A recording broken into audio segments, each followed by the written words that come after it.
Bismillahirrahmanirrahim.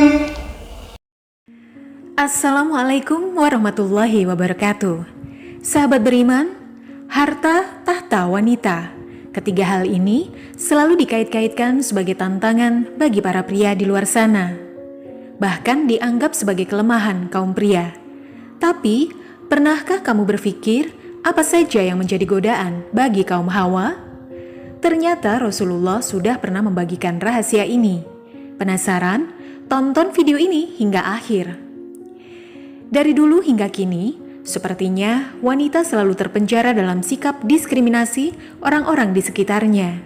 Di masa jahiliyah misalnya, wanita benar-benar dipandang sebelah mata.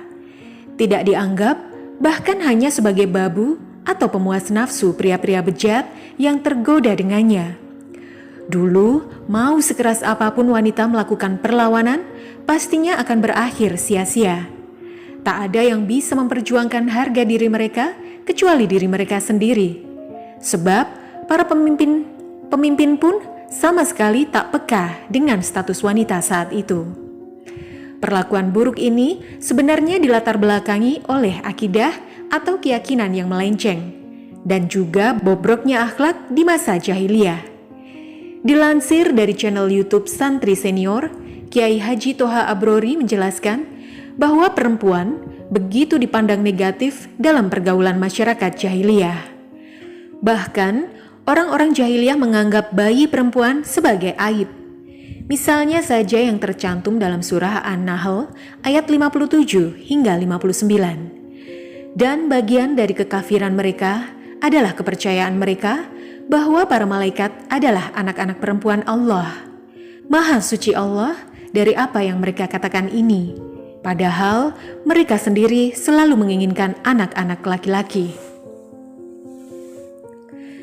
Dalam ayat tersebut, Kiai Toha memberikan gambaran bahwa orang-orang Arab pada masa jahiliyah percaya bahwa Allah mempunyai anak perempuan.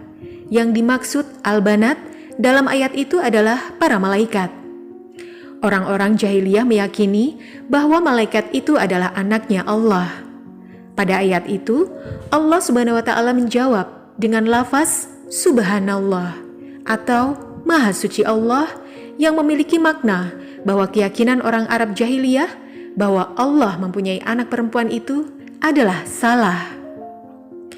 Sementara orang Arab jahiliyah tidak menyukai anak perempuan.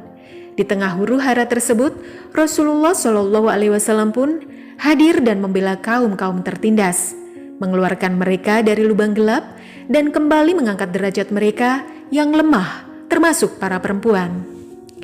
Hal ini diketahui dari ayat-ayat dan hadis yang dinyatakan tentang persamaan derajat antara perempuan dan laki-laki. Contohnya pada surah An-Nisa ayat 124. Barang siapa mengerjakan amal-amal soleh, baik laki-laki maupun wanita, sedang ia orang yang beriman, maka mereka itu masuk ke dalam surga, dan mereka tidak dianiaya walau sedikit pun. Berdasarkan ayat tersebut, kita bisa menyimpulkan bahwa Islam sebenarnya telah mengangkat derajat perempuan dan sejajar dengan laki-laki. Dalam surah Al-Hujurat ayat 13 juga dijelaskan, "Hai manusia, sesungguhnya kami menciptakan kamu dari seorang laki-laki dan seorang perempuan, dan menjadikan kamu berbangsa-bangsa dan bersuku-suku supaya kamu saling kenal mengenal. Sesungguhnya orang yang paling mulia di antara kamu di sisi Allah ialah orang yang paling bertakwa di antara kamu. Sesungguhnya Allah Maha Mengetahui lagi Maha Mengenal." Namun meski Rasulullah SAW sudah berjuang memperbaiki kualitas hidup wanita dalam Islam, sisi jahiliyah itu kembali muncul. Wanita harus tetap diwanti-wanti karena beberapa alasan seperti yang dijelaskan oleh Abdullah bin Umar dalam sebuah hadis. "Wahai kaum wanita, bersedekahlah kamu dan perbanyaklah istighfar, karena aku melihat banyak di antara kalian adalah penghuni neraka." Lantas, seorang wanita yang pintar di antara mereka bertanya, "Wahai Rasulullah, Kenapa kaum wanita banyak menjadi penghuni neraka? Rasulullah Shallallahu Alaihi Wasallam menjawab, kalian banyak mengutuk dan mengingkari pemberian nikmat dari suami. Aku tidak melihat kaum yang kurang akal dan agama itu lebih banyak dari yang lebih memiliki akal, kecuali dari golongan kalian. Wanita itu bertanya lagi, wahai Rasulullah, apakah maksud kekurangan akal dan agama itu? Rasulullah Shallallahu Alaihi Wasallam menjawab, maksud kekurangan akal ialah persaksian dua orang wanita sama dengan persaksian seorang lelaki. Inilah yang dikatakan kekurangan akal. Begitu juga kaum wanita tidak beribadah kalau malam-malam, juga akan berbuka pada bulan Ramadan karena sebab haid. Inilah yang dikatakan kekurangan agama. Hadis riwayat Bukhari. Sekilas jika mendengarkan hadis tersebut, kesannya perempuan menjadi sosok yang lemah.